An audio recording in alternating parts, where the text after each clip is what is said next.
I've been travelling the world for over 10 years now, and I've been to 77 countries in the process. And this is my video of no BS travel advice that I wish I'd known before I started travelling. So if you're a first time traveller, or if you're just starting to get to grips with travelling a bit, then you need to watch this video. I'm going to give you 10 tips, and they're going to make your travels so much easier. My first tip for anyone who's starting to travel, who thinks travel is going to be a part of their life, is to use points and mile schemes. The best time to sign up to these was whenever you first started travelling. The next best time is right now. Points and miles aren't just for people who want to fly first class or who travel all the time. They are for everyone. By points and mile schemes, I mean signing up to an airline. For me it is British Airways and the points is Avios. That's because I'm British, but signing up for the relevant airline to you and basically collecting points. And you can use these points to redeem free flights, upgrades, and also hotel stays, restaurant vouchers, all sorts.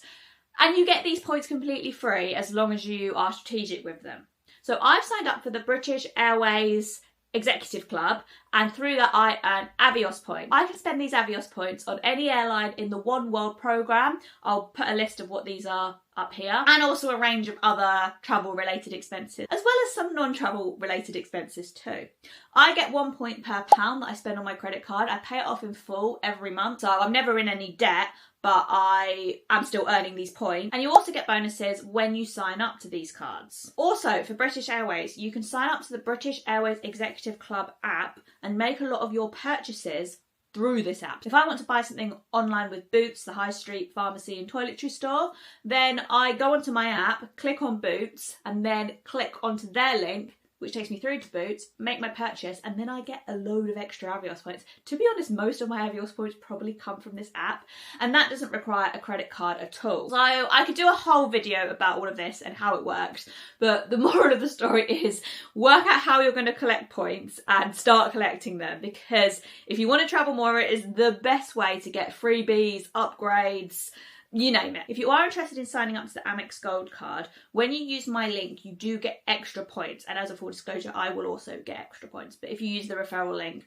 you get the point boost as well. So if you are interested in that, then either scan this QR code or have a look at the link in the description of this video, and you'll be taken to a page that will explain a bit more about that. And do let me know in the comments if you'd like me to do a full video on this, because I can go through and explain everything, but I am conscious that there are a lot of other tips that I want to share in this video. Now, in a similar vein, I would also recommend signing up for every single hotel loyalty program that you think you're going to use. So obviously this might not apply if you're staying in hostels. I don't know if any hostels have hostel loyalty plans. They may do, to be fair, like the chains might do. But if you are staying in hotels and you stay at, for example, a Radisson Blu or a Marriott or a Hilton, I would recommend signing up for their loyalty programs. Usually as soon as you sign up, you get some perks, like you can get late checkout, you can get like a welcome drink, or you can get breakfast included. And then as you stay at them more, you get extra perks. You can end up getting free night stays, etc, etc. But generally as soon as you sign up, you get some sort of perk. So always sign up to these programs if you're going to stay at a hotel even once. In a similar vein, I would also recommend signing up to airline programs like that. So for example, Turkish Airlines, who I do fly with quite a lot, are not in One World like Avios, the same as British Airways. They are in Star Alliance, but I have signed up for their loyalty program, Miles and Smiles, because you get free internet to use social media during their flights if you sign up for it, and you literally just have to sign up for it and then you have it. You don't have to like get a certain amount of flights. So loyalty programs are very important. My next tip would be, when you know you're going somewhere, have a bit of pre-planning and book things in advance with free cancellation. Generally, the cheapest rates you're going to get for places are going to be in advance. Sometimes you'll get last minute rates, but I would always recommend not leaving your booking to the last minute. I would always recommend having a rough plan, making some bookings, but know that you can cancel them if your plans do change. And this way you can usually lock in the cheapest price. You can also have a bit of a shop around, and obviously if you see a cheaper price, you can then cancel it. But yeah, just make sure it's got that free cancellation. Next up, master the art of packing light.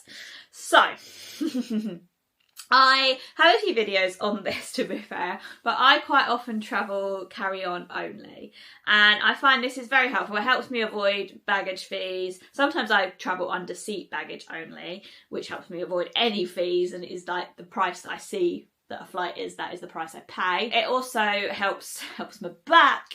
It helps me not have to lug things around in places. It helps me stay organised. Honestly, packing light will transform your travels, so I would highly recommend trying to do it as much as possible.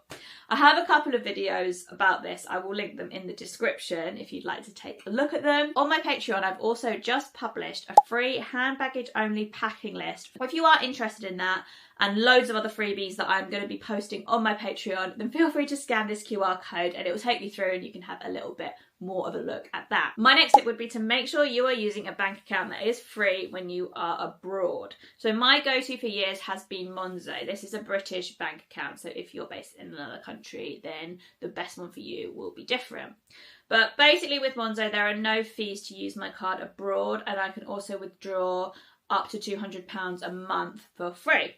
So I just try and use my card wherever possible. And Monzo is really useful for like budgeting. You can put money in little pots. You can do other things. At the moment, I've got like a 1p saving challenge that I've automated that goes out every day. So little things like that, it's really, really good for. And it's also very, like the UX is really good. Like it's very user friendly. So if you are interested in Monzo, if you use my link, you can actually get a free £5 when you open an account, which is always a nice bonus. So do scan this QR code if you're interested in Monzo, and also the link will be in my description.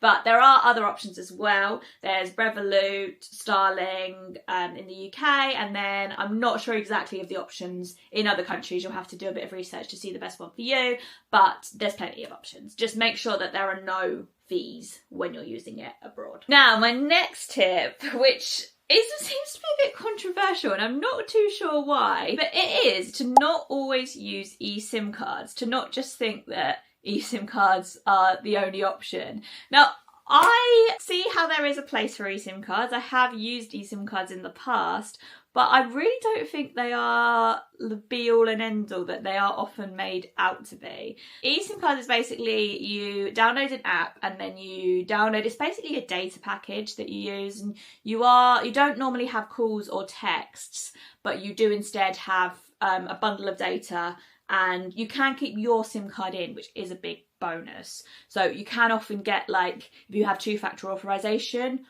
on for stuff, you can normally get that through, which is a downside of having to switch SIM cards over, I will say that. But eSIM cards are so expensive, and it drives me crazy that I see people on TikTok promoting them as like saving money. Honestly, they can be so pricey, especially if you need more data. So I remember seeing someone once who was promoting one for Egypt, and they were like, I'll save time and hassle when you land in Cairo airport and just download an eSIM.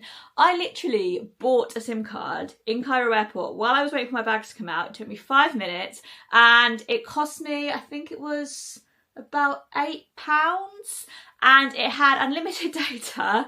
I had calls and texts as well. And the SIM cards started at like £30. Like, they can be really disproportionately expensive. So while eSIM cards do have their place, especially if you're only somewhere for a short amount of time, you only need a very small amount of data, definitely don't think that they are the only option, because 90% of the time you can go to get a physical SIM and it will be a lot cheaper. My next tip, which is something that I really should listen to more, and I am getting better as I get older, definitely something that I should think about a lot more, is to prioritise your health, prioritise your travel health above everything. So by this I mean prepare correctly, get the jabs you need, get all the jabs you need, get your rabies shot. If you're going somewhere where there's a lot of stray animals, trust me, rabies shots are important. Make sure you go travelling with a fully stocked kit of all the medicines that you think you might need. And then while you are actually travelling, if you're feeling bad, whether that be physically or mentally for a few days, just chill. Like, just don't stress about seeing everything. Prioritise feeling better first over anything else. And also, if you start to get like travel burnout, just have a break for a bit. You can always travel again at a different point, but I've really kept myself going before and just gone because I'm like, I'm here, I need to be making the most of everything.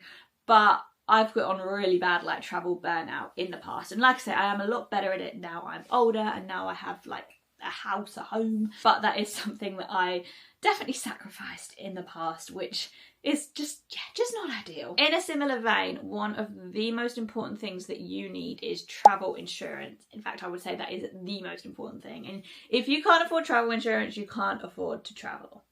Now, have a little look at different travel insurance providers and work out which is the best one for you. This year, I've actually bought an annual travel insurance policy, which was the best policy for me for this year because I have a fixed address in the UK and I am going away for less than 30 days every time I go away, which is what my insurance policy stipulated, and this actually works out a lot cheaper than if I was buying a policy every time I went away.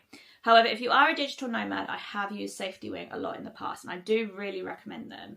If you're constantly away, you're away for more than 30 days. A lot of places that your standard travel insurance doesn't cover, SafetyWing actually does. So they are really good in that respect. If you are interested in SafetyWing, there is a QR code here that you can scan to go through to their site. And again, the link for SafetyWing will be in the description. If you're doing anything like specialist, then also do remember that you might need specialist insurance. So for example, when I hiked Everest Base Camp last year, I needed special insurance that covered me hiking above like 4,500 meters and also covered me for heli-evac if I needed heli evacuation. So do also bear that in mind.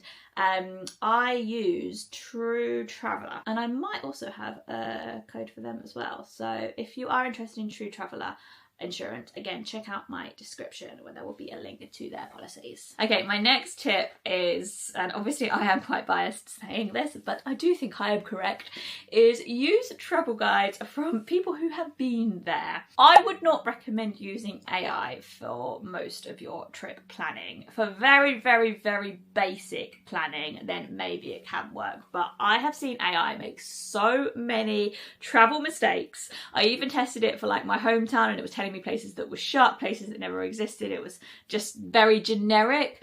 I would not recommend using AI for your travel planning. I would recommend going for personal guides from people who've actually been there, can give you a really nuanced perspective. Like AI can't experience all of this stuff. Obviously, I'm gonna promote my own stuff, so I do have loads and loads of travel blogs on my website, Claire's Footsteps, and you'll find so many guides to like Southeast Asia, Mexico, places in Europe, North Africa, slowly seeing more of the Middle East as well. So do check that out for real first person tips and advice. I also have a couple of ebooks. Again, I give these for free to my Patreon members, but I have one which is a shorter one, which is like a 3-day Iceland itinerary, which is like a good basis for your first time to Iceland. And I also have a full Thailand guided ebook, and that one is about 50 pages long. So if you sign up to my Patreon, you can get those for free, but you can also purchase them on Patreon as well. So if you're interested, here's another QR code that you can scan to go through to my Patreon, or again, the link will be in the description. But yeah, trust travel advice from actual people rather than robots, and that is also really helpful to us because there are a lot of us that have made a living creating first-person based travel guides, and AI is threatening that. And in a similar vein, my last tip is going to be, don't listen to people who haven't been to places. So it's a similar vein, like don't listen to robots and don't listen to people who just have an opinion on somewhere because of what they've read about it. Like, trust the people who've been there, trust the locals, and use their opinions. So by this I mean, I've been to some countries that a lot of people would be like, isn't that dangerous? Like, I've been to, what's been happening over the last year and a half, but I've been to Lebanon, I've been to Algeria, which is super safe, Morocco on my own, I've travelled on my own through Central Asia, I've travelled on my own through China, which again is like one of the safest places I've been to. I lived on my own in Mexico, and a lot of people who never have been to these places have opinions on them. And if I listened to all of these people, I never would have gone anywhere. Again, I have loads of like safety guides on my website for a lot of places I've been. I've written full guides, full honest accounts of the safety of these places. Basis is that most places, if you know what to do and you know what precautions to make, you can safely visit a lot of places in this world, including places that a lot of people think are dangerous. Do your own research, and again, first person travel experiences are so valuable, as well as local experiences. Like, locals live in these places all the time. They're going to know what's risky and what isn't. I mentioned this previously in another video, but the most in danger I've ever felt from a person when I've been travelling was in Vienna. And that is somewhere that is considered safe to visit. So literally, like, things can happen anywhere, but I'm strongly against blanketing places as unsafe. And actually, I've often found that in these places that people perceive as are unsafe, that the actual people have made me feel so comfortable and welcomed, and they're so friendly. So yeah, it's kind of turned it all on its head, really. But yeah, just don't listen to people who haven't been there. Like, how can they have an opinion on somewhere that they haven't been? If you want lots more travel content, I post every day on Instagram and TikTok. So do follow me on both of those. I'm at Claire's Footsteps on everything. This week I've got one more Germany video to post, then I've got an Andorra video to post, and then I'm going to be posting some London guides as well. So thank you so much for watching this video. I hope you have found it helpful. Let me know in the comments if you've got any additions to anything. Maybe I'll do a part 2 at some point, because I'm sure there is plenty more that I could say. And if you are interested in any of my ebooks or my packing lists or anything similar, then do head over to my Patreon. If you're sticking around, then I recommend checking out this video. Thank you so much for watching, and I hope I'll see you next time.